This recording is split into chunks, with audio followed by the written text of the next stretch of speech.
Wait lang. Nabudol ka na ba ng palit battery agad? Hi, ako po si JJ ng Motoscoot. Good day, everyone! May nagsabi sa'yo na palitan na daw ang battery ng motor mo. Siyempre, binili mo agad. Akala mo, tama. Hindi pala kailangan. Budol. Hindi mo kasalanan yan. Kasi may isang hakbang na hindi presenta sa'yo bago ka bumili ng bagong battery. Hindi nila ginawa. Gusto mong malaman kung ano yon? Bago mo palitan ang battery mo, bago mo itapon, o bago ka bumili sa tindahan, kailangan muna ng battery health check.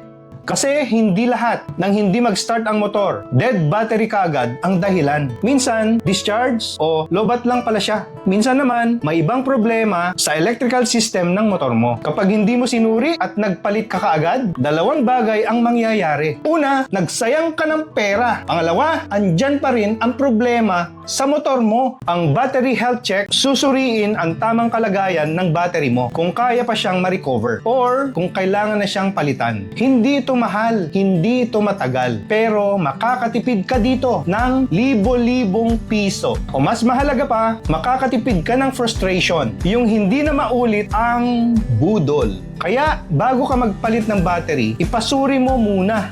Battery health check muna bago ang budol.